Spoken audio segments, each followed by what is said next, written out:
మన తోటలో ఎక్కల్ బోగిశెట్టి గారి తోటలో గిడుతూరు ఫెర్టిగేషన్ అంటే డ్రిప్ ద్వారా ఎరువును మనం పంపించడం జరుగుతుంది. ఈ విధంగా జరుగుతుంది. ఫస్ట్ అజయ్ గారి సమక్షంలో, అగ్రికల్చర్ ఆఫీసర్ రమేష్ గారి సమక్షంలో దగ్గరుండి పంపించడం జరుగుతుంది. ఈ విధంగా పంపించుకోవడం వలన మనకి లేబర్ కాస్ట్ బాగా తగ్గిపోతుంది. లేబర్ కాస్ట్ ఉండదు. తర్వాత ఎరువులు 50% తక్కువ మనం వేసుకోవచ్చు.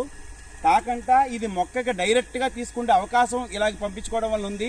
అందువలన రైతులందరూ కూడా కంపల్సరీగా పామాయిల్ వేసిన తర్వాత కంపల్సరీగా డ్రిప్ ఇరిగేషన్ ద్వారానే నీరు ఇవ్వాలి మొక్కకి.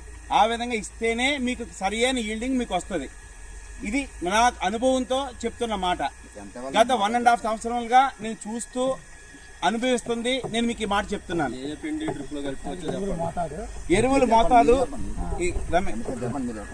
ఎరువుల మోతాదు ఒక ఎకరానికి నెలకు 5 కేజీలు యూరియా, 3 కేజీలు డిఏపి, 5 కేజీలు పొటాసు మనం ముందుగా ఒక చిన్న డ్రమ్ముల్లో కరిగించుకొని దాన్ని తర్వాత 200 లీటర్లో ఫిల్టర్ చేసుకొని పెట్టుకొని దాన్ని వెంచూరు ద్వారా మనకి తోటకి ఇవ్వడం జరుగుతుందండి.